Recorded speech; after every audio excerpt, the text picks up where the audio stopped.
This is a short brief to introduce the current state of information breach reporting in Australia. It will cover concepts and terms of reference, agencies involved, and legal frameworks currently in play and proposed for the future.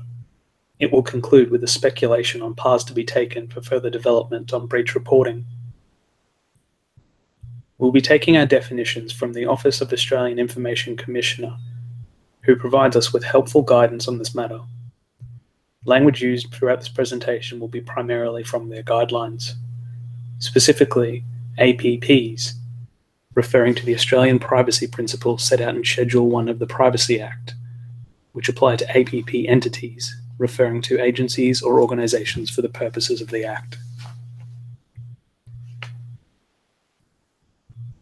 First, a key point to understand: what is a data breach? A data breach is not simply limited to malicious actions such as theft or hacking, but may arise from internal errors or failure to follow information handling policies that cause accidental loss or disclosure. This can include mislabeling of information, misdirected mail, and failure to correctly store information and verify authority of the requesters. Why is consumer notification breaches important? Sensitive information can be leaked out, which has the potential to harm individuals and lead to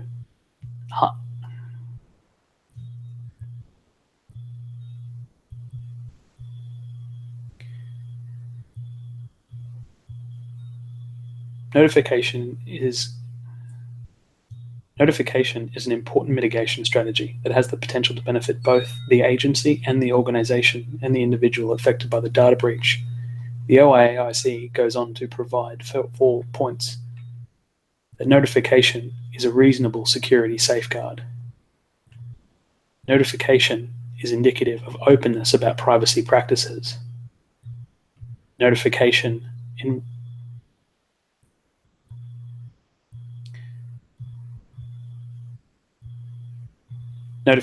is an act of restoring control over the personal information, and notifications as a means of rebuilding public trust. Collectively, these principles involve transparency and bilateral communication between the affected individuals and the agency that was breached.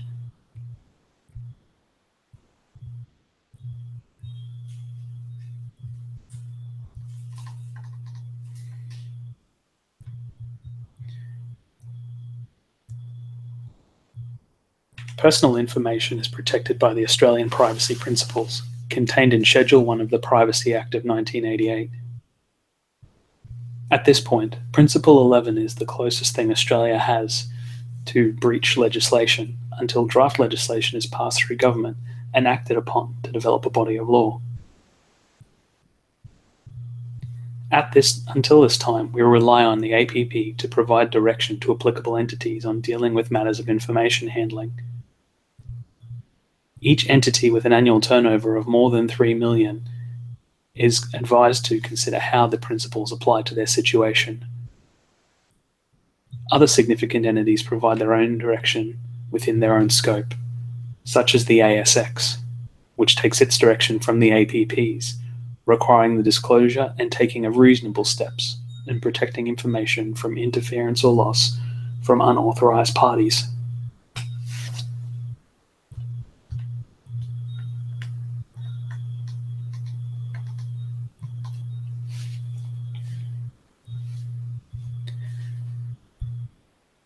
Australia does not have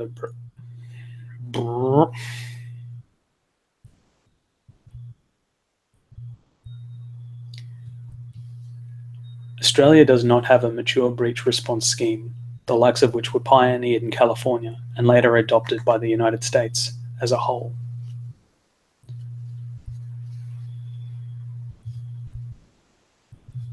Where the legislation has been accepted into law and proven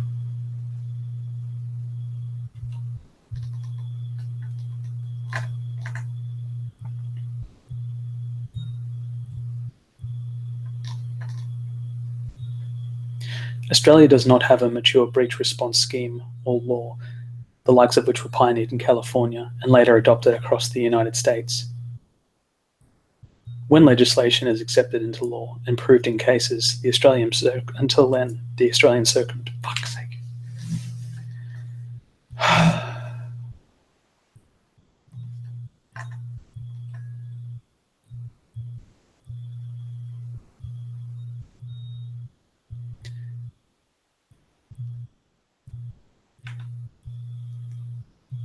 At this time, Australia does not have a mature breach response scheme, the likes of which were pioneered in California and later adopted across the United States. Until such law is implemented and proven and been accepted by the wider Australian legal framework, the Australian circumstances are more guidelines with the APPs. Initial attempts to introduce legislation in 2003 were frustrated by political turmoil and a change of government. In 2015, the government renewed its commitment.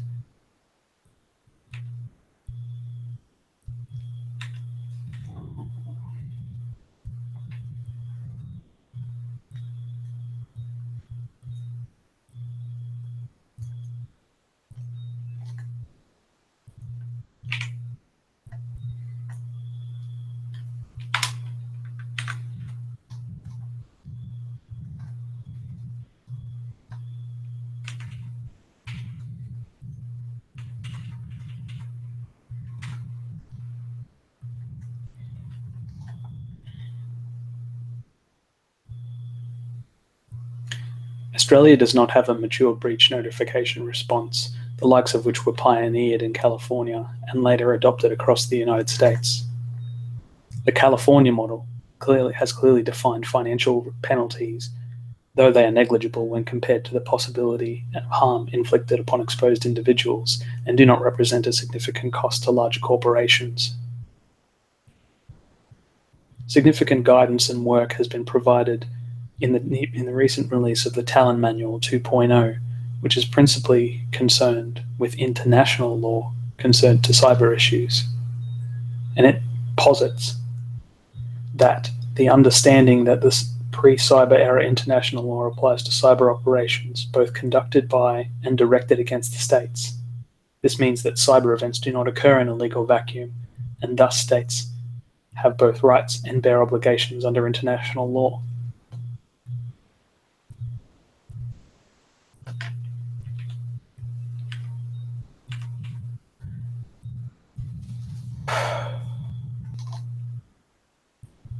Australia does not have a mature breach response scheme, the likes of which were pioneered in California and later adopted across the United States. The Californian model has clearly defined financial penalties, though they are negligible when compared to the possible harm inflicted upon exposed individuals and do not represent significant cost to larger corporations. The Talon Manual 2.0 provides a hint of where Australia could go with its legal framework, citing that it is important to understand that the pre-cyber era international law applies to cyber operations both conducted by and directed against states. This means that cyber events do not occur in a legal vacuum, and thus states have both rights and bear obligations under the international law. This indicates and implies a direction wherein Australia can look at previous case law and apply it to the circumstances of information breach and cyber circumstances. When our legislation has been accepted into law and proved by cases, the Australian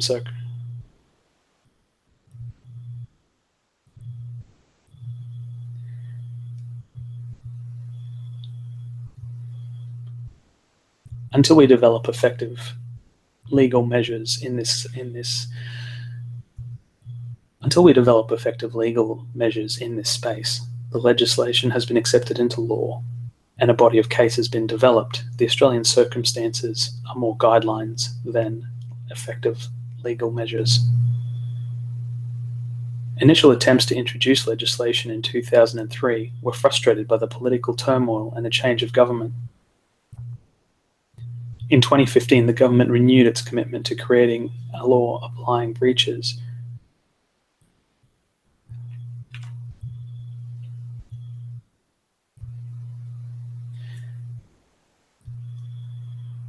Initial attempts were made to introduce new legislation in 2003. For fuck's sake.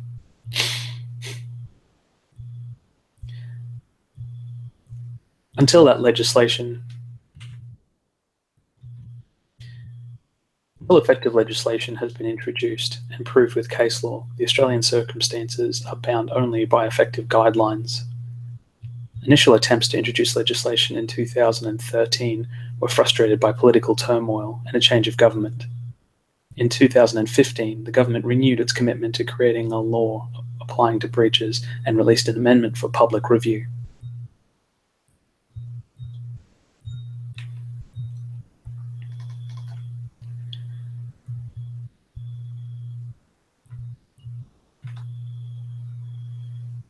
At this time, there is no relevant requirement.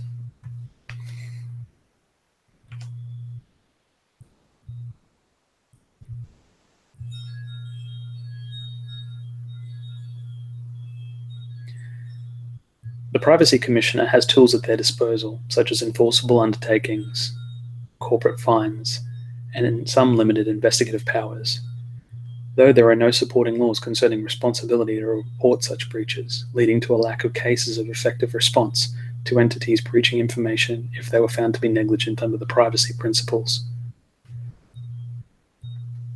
We can look to maturing breach notification requirements in America, which has started in California and has since been adopted across the US, and model our response framework from theirs, citing their case law and using it as a basis to adapt it to our circumstances.